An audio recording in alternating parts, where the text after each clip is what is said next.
8 बजे postal ballot के साथ। लेकिन कैसे आंकड़ों के लिहाज से भी हम इसको समझ पाएंगे, कैसे अलग अलग ग्राफिक्स के माध्यम से तस्वीर आपके सामने हम लेकर आएंगे। सीधे चलते हैं हमारी सहयोगी कृतिका के पास।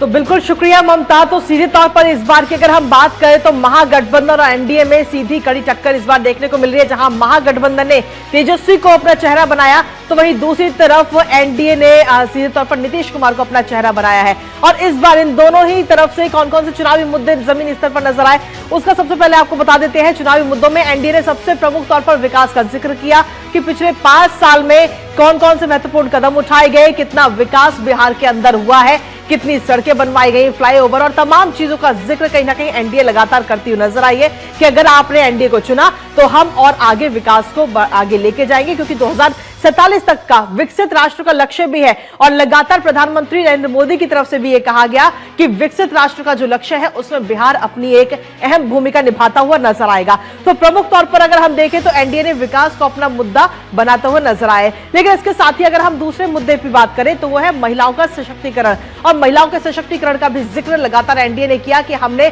महिलाओं को कई सारे मौके दिए हैं, महिलाएं इस समय लगातार आगे बढ़ रही हैं, लखपति दीदी बन रही हैं और स्वयं जीविका चला रही हैं इस वक्त। तो किस तरीके से महिलाएं आर्थिक तौर पर भी मजबूत बन रही हैं, महिलाएं किस तरीके से मजबूत हो रही हैं, इन तमाम बातों का जिक्र एनडीए ने किया। और साथ ही जो तमाम योजनाएं खासतौर पर महिलाओं के लिए चलाई गई उनका भी जिक्र इस दौरान एनडीए ने किया है। तो महिलाओं के सशक्तिकरण का भी जिक्र इस दौरान किया, अपने मुद्दे में शामिल किया एनडीए ने।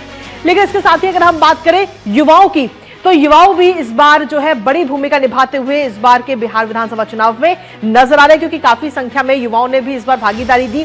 और युवाओं के तौर पे अगर हम देखें तो रोजगार प्रमुख तौर पर नजर आता है। और इस मुद्दे को एनडीए ने अपने जो चुनावी वादे हैं उसमें शामिल भी किया है कि अगर हम सत्ता में आते हैं तो युवाओं को हम रोजगार देंगे। इसके साथ ही जो पिछली सरकारें रही यानी कि लालू का जंगल राज और साथ ही भ्रष्टाचार का भी जिक्र लगातार इस बार एनडीए की तरफ से किया गया कि पिछली सालों में बिहार के अंदर किस तरीके का जंगल राज था और जो भ्रष्टाचार था, जो कि अभी भी मामले इस वक्त कोर्ट के अंदर है, अदालत में चल रहे हैं, उनका भी जिक्र कहीं ना कहीं इस बार किया गया। और सीधे तौर पर विपक्ष पर सीधा निशाना इस बार एनडीए की तरफ से साधा गया जंगल राज और भ्रष्टाचार का जिक्र करते हुए।